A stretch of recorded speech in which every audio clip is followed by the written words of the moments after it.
आइए दोस्तों, बात करते हैं क्वाड्रेटिक इक्वेशंस के अंदर में एक बहुत ही जनरल कॉन्सेप्ट के बारे में जिससे आईआईटी के अंदर में क्वेश्चन पूछा जा चुका है। Let us talk about it. तो ये एक सिंपल सी बात लिखी है, consider y is equal to f x is equal to a x square plus B x plus c. हमने एफ एक्स को एक क्वाड्रेटिक माना, और जब व्हेन आई से the word F x is a quadratic तो इट मीन्स क्लियरली कि ए zero नहीं है और ए बी और सी ये सारे के सारे रियल नंबर को बिलोंग कर रहे हैं। तो हमने कोई भी दो नंबर्स के बारे में बात करी, एफ ऑफ पी और एफ ऑफ क्यू, यानी पी और क्यू, जहां पर हम ये कह रहे हैं कि पी और क्यू ये दोनों भी रियल नंबर को बिलोंग कर रहे हैं। पी और क्यू भी क्या कर रहे हैं? दोनों रियल नंबर को बिलोंग कर रहे हैं। और पी को पुट करने पर फंक्शन की वैल्यू नेगेटिव आ रही है और क्यू को पुट करने पर फंक्शन की वैल्यू पॉजिटिव आ रही है। यानी आप इस बात को देख सकते हैं, ये आई एम श्योर आपको समझ आ रही है कि F of P into F of Q क्या आ गया? लेस देन जीरो आ गया, क्योंकि पी पर वैल्यू नेगेटिव और क्यू पर पॉजिटिव, तो दोनों का प्रोडक्ट पर वैल्यू क्या आएगी? नेगेटिव आएगी। देन ये बहुत खास बात, क्या this quadratic equation A x square plus B x plus C equal to zero जिसकी अपन बात कर रहे हैं, it has one root lying between P and Q. क्या मतलब इस बात का? आइए दोस्तों, इस बात को बहुत अच्छे तरीके से समझते हैं कि अगर ऐसा हो रहा है f of P into F of Q less than zero, तो जो गिवन क्वाड्रेटिक इक्वेशन है उसका एक रूट पी और क्यू के बीच में लाई करेगा। आई एम रिपीटिंग, एक रूट पी और क्यू के बीच में लाई करेगा। ऐसा कैसे? इस बात को समझने के लिए आइए, भैया दो बातें होंगी, या तो ए पॉजिटिव होगा या ए नेगेटिव होगा। अगर ए पॉजिटिव है तो कंफर्म है, हम जानते हैं तीन तरीके के ग्राफ संभव होते हैं। एक पॉसिबिलिटी, दूसरी पॉसिबिलिटी और तीसरी पॉसिबिलिटी की एक्स एक्सिस को काट करके जाए, राइट? अब अपने आप सोच के देखें, ये वाला ग्राफ पॉसिबल नहीं है क्योंकि यहां पर कहीं पर भी ऐसा पॉइंट नहीं है एक्स एक्सिस के ऊपर जहां पर वैल्यू नेगेटिव आ रही हो फंक्शन की। It is always positive. ये तो डी लेस देन जीरो का ग्राफ हो गया, तो ये तो कैंसिल हो जाती है बात। और यहां पर भी किसी भी पॉइंट पर ऐसा ग्राफ में कोई भी पॉइंट नहीं है जहां पर पी पर वैल्यू नेगेटिव आ रही है, तो ये भी डी इक्वल टू जीरो का केस है, ये भी कैंसिल हो जाता है। और हम जानते हैं ये डी ग्रेटर देन जीरो है क्योंकि यहां पर रियल एंड डिस्टिंक्ट रूट्स आ रहे हैं। तो पी पर वैल्यू नेगेटिव आ रही है और क्यू पर वैल्यू पॉजिटिव आ रही है। तो ऐसा कहा जा सकता है कि इस पॉइंट और इस पॉइंट यानी दोनों रूट्स के बीच में कोई भी एक पॉइंट पी लाई कर रहा है और कोई भी एक क्यू पॉइंट जो है वो आगे लाई करेगा इन दोनों रूट्स के बीच को छोड़ करके। और हाँ, हमने जब p पर नेगेटिव और q पर पॉजिटिव है तो हमने कुछ भी नहीं कहा कि p और q में कौन बड़ा और कौन छोटा है। तो ऐसा भी संभव हो सकता था कि q यहां पर आ रहा है क्योंकि इधर भी इस रीजन में और इस रीजन में वैल्यू फंक्शन की निकालें किसी भी x पर तो वो वैल्यू पॉजिटिव आ रही है। तो क्या इससे पता लग रहा है अपने को? इससे साफ साफ एक बात समझ में आ रही है कि p पर वैल्यू नेगेटिव आ रही है और q पर वैल्यू पॉजिटिव आ रही है। अगर ऐसा है तो इसका मतलब कंफर्म हो गया। कंफर्म क्या हो गया?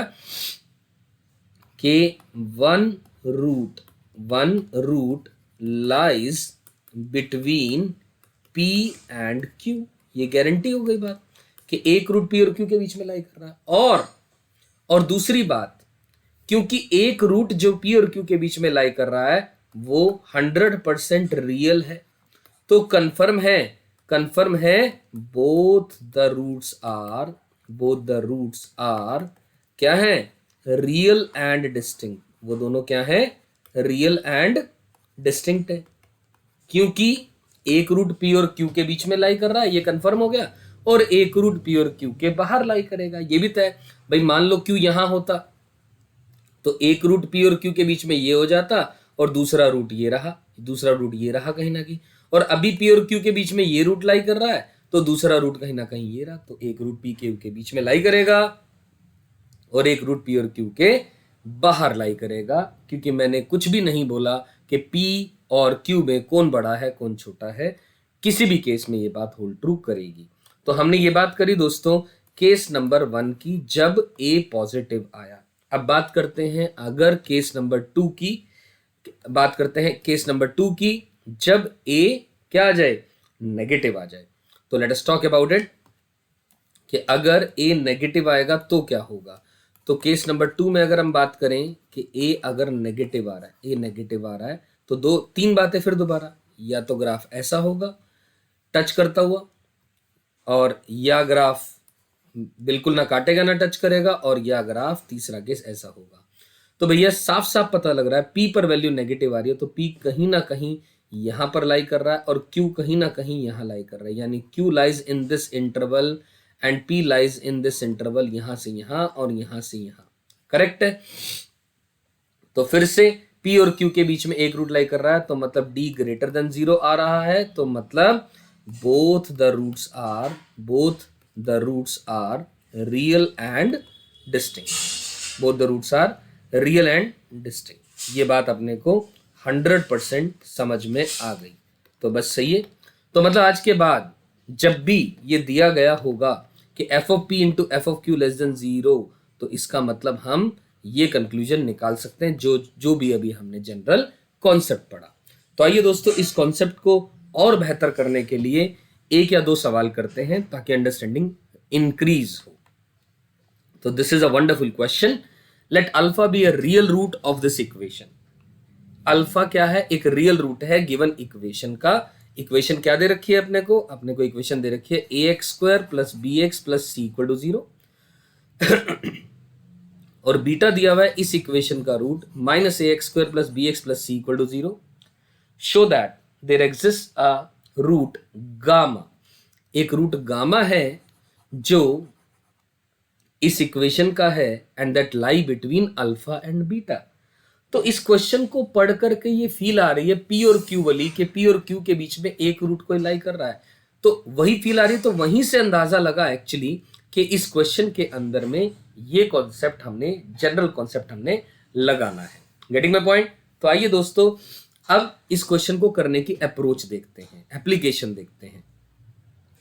Show that there exist a root gamma of this equation. इसका मतलब इस इक्वेशन के बारे में बात करनी है तो इस इक्वेशन को आप एफ एक्स माने, यानी F of x is equal to a x square divided by 2, a x square divided by 2,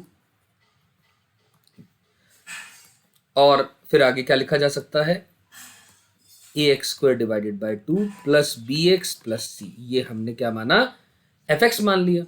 ठीक है, अब ध्यान से देखें दोस्तों, पहली इक्वेशन का अल्फा एक रूट है तो इसको क्या करेगा, सेटिस्फाई, यानी a alpha square plus b alpha plus C equal to 0। Okay, अगली इक्वेशन का बीटा रूट है तो माइनस का a beta square plus b beta plus C equal to 0। ये भी आ गई अपने पास बात। अल्फा एक रूट आ गया और बीटा एक रूट आ गया, ये भी अपने पास बात आ गई। अब ध्यान से देखिए, हमने बात करनी है कि गामा जो है वो अल्फा और बीटा के बीच में लाई कर रहा है, और गामा इसका एक, there exist a root gamma of this equation जो कि इन दोनों के बीच में लाई कर रहा है। अब एक काम करते हैं, एफ ऑफ अल्फा निकालते हैं, यानी a alpha square by 2 plus b alpha plus c. अब ध्यान से देखें दोस्तों, जो बी अल्फा प्लस सी है उसकी वैल्यू मैं माइनस का ए अल्फा स्क्वायर लिख सकता हूं, यानी F of alpha is a alpha square divided by 2 minus का ए अल्फा स्क्वायर, यानी minus a alpha square divided by 2 f of alpha आ गया। यहां तक क्लियरिटी है, इसमें कोई कंफ्यूजन नहीं है। ठीक इसी तरीके से एफ ऑफ बीटा निकाल लो।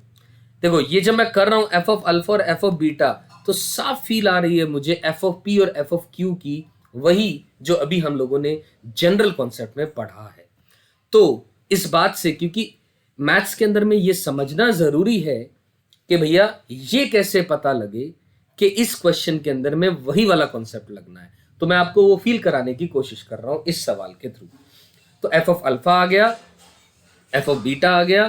तो एफ ऑफ बीटा के बारे में बात करें तो a beta square by 2 plus b beta plus c. यहां तक बात समझ में आती है।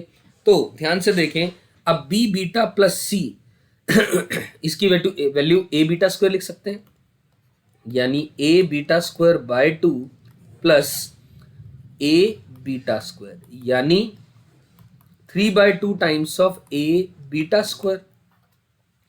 अब ध्यान से देखें दोस्तों, ये एफ ऑफ बीटा की वैल्यू आ गई, ये एफ ऑफ अल्फा की वैल्यू आ गई। अब साफ साफ पता लग रहा है, क्वेश्चन ने दे रखा है अल्फा और बीटा पर वैल्यू जीरो नहीं है, अल्फा बीटा दोनों जीरो नहीं है। और ये क्वाड्रेटिक इक्वेशंस की बातें की गई, show that the real root of the equation, equation की बजाय मुझे यहां पर मैं ये भी लिख देता हूं कि ए जीरो नहीं है, ए जीरो लेटर से नहीं है, या मैं हर एक वर्ड के अंदर, हर एक इक्वेशन के अंदर मैं क्वाड्रेटिक इक्वेशन वर्ड यूज कर देता हूं, इसको आप गिवन माने इस सवाल के अंदर में। तो ए जीरो नहीं है, अल्फा जीरो नहीं है, तो कंफर्म है भैया। क्या बोला जा सकता है, ध्यान से देखें, अब ए का साइन पॉजिटिव है या नेगेटिव है हम कमेंट नहीं कर सकते, लेकिन हम एक चीज जरूर कर सकते हैं, F of alpha into F of beta का प्रोडक्ट निकालूं अगर मैं, तो क्या बन जाएगी वैल्यू। ध्यान से देखें, f of alpha into F of beta कर रहे हैं, तो माइनस का 3/4 a square alpha square beta square आ रहा है। ध्यान से देखें इस बात को, ध्यान से देखिए दोस्तों कि एफ ऑफ अल्फा, मैं लिख दे रहा हूं बात, f of alpha into F of beta की वैल्यू क्या आई, माइनस का 3/4 a square alpha square beta square. A alpha beta तीनों में से कोई भी जीरो नहीं है, तो तीनों का स्क्वायर है, तो कंफर्म है पॉजिटिव होंगे, तो इसका मतलब नट शेल में ये वैल्यू नेगेटिव आ गई। तो अगर दोस्तों f of alpha into F of beta less than zero आ गया, irrespective of the fact alpha और बीटा में से कौन बड़ा कौन छोटा है, हमें ये बात क्लियर हो जाती है, 100% क्लियर हो जाती है। Therefore, there exists a root, उसका कुछ भी नामकरण कर सकते हैं, गामा कर दो, कुछ भी कर दो, gamma that lies between alpha and beta. और हमने यही तो इस सवाल में प्रूव करना था। तो आई एम श्योर आप सभी को ये कॉन्सेप्ट इस क्वेश्चन के माध्यम से समझ में आया होगा कि भैया एक रूट अल्फा और बीटा के बीच में लाई कर रहा है, जिसका नाम लेटर से गामा है, राइट। चलिए इसी क्वेश्चन में, इसी कॉन्सेप्ट में एक और सवाल कर लेते हैं। अब क्वेश्चन में दिया गया है a less than B less than C less than D, A B से छोटा, बी सी से छोटा, सी डी से छोटा है, और हमने बताना है show that the quadratic equation, इस इक्वेशन के बारे में कि it has real roots for all the real values of K की किसी भी रियल वैल्यू के लिए इसके रियल रूट्स हैं। तो सबसे पहला एक काम करें दोस्तों, हम इसको एफ एक्स मान लें, यानी x minus a into x minus c plus k times of x minus b into x minus का डी। हमने क्या माना, इसको एफ एक्स मान लिया, यहां तक क्लियरिटी है। चलिए जब एफ एक्स माना तो अब क्या कर सकते हैं, हमने प्रूव करना है इसके रियल रूट्स हैं। अब ए बी सी डी के बीच में कंपैरिजन की बात हो रही है, ये तो तय है ए बी सी डी सारे के सारे रियल नंबर्स को बिलोंग कर रहे हैं, ये तो कंफर्म हो गई बात, ठीक है। अब के पॉजिटिव नेगेटिव जीरो कुछ भी हो सकता है भैया, एक तो बहुत बात क्लियर है, इफ के इक्वल टू जीरो मान लो, मैं डायरेक्टली बोल देता हूं, अगर के जीरो आ जा रहा है तो ये इक्वेशन बन जा रही है x minus a into x minus का सी इक्वल टू जीरो। और मुझे इस बारे में बात करने की भी जरूरत नहीं है, आप सभी को समझ में आ रहा है, इसका एक रूट ए आ गया और एक रूट सी आ गया, यानी इसके रियल रूट्स आ चुके हैं और दोनों के दोनों वो डिस्टिंक्ट है, क्योंकि ए सी से छोटा है। तो ए अगर के जीरो है, ये वाला तो केस हमने कर लिया।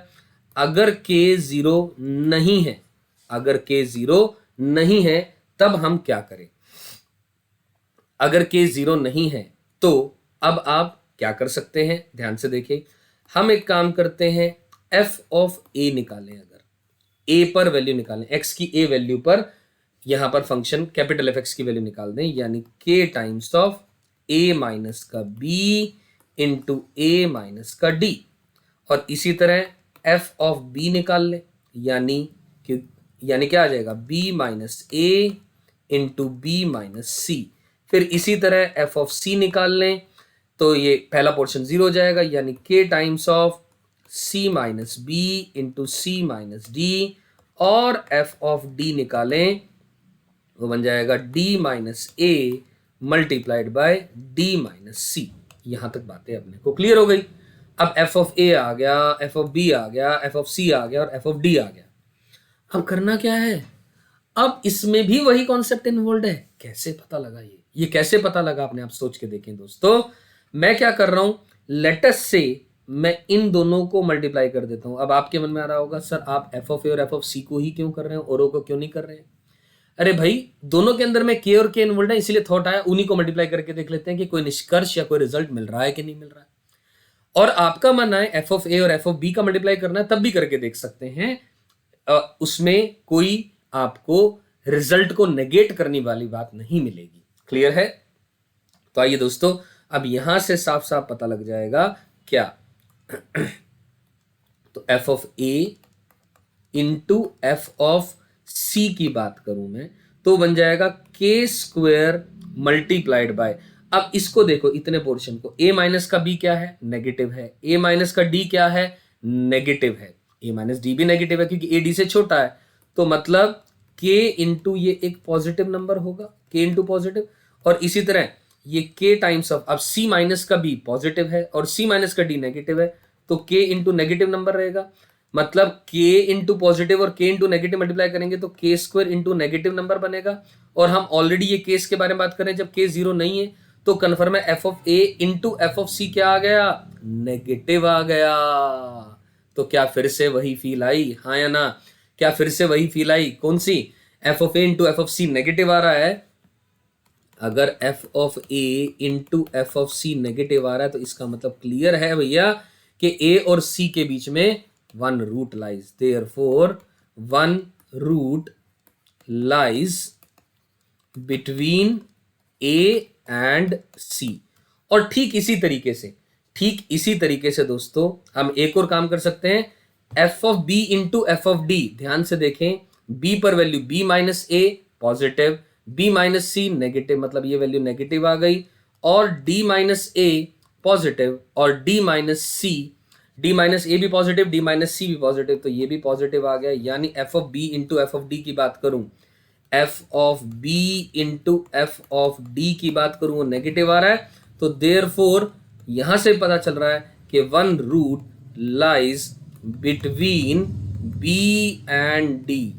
तो भैया अब ध्यान से देखो, it has real roots for all the real values of K. हमने के अगर जीरो है तब भी प्रूव कर लिया, के अगर जीरो नहीं है तब भी प्रूव कर लिया कि इसकी रियल रूट्स आएंगे। तो यही कॉन्सेप्ट था इस क्वेश्चन के अंदर में इन्वॉल्व। आई एम श्योर दोस्तों अब आप लोगों को वाया दीज टू क्वेश्चंस ये जनरल कॉन्सेप्ट आपको 100% क्लियरिटी हो जाती है।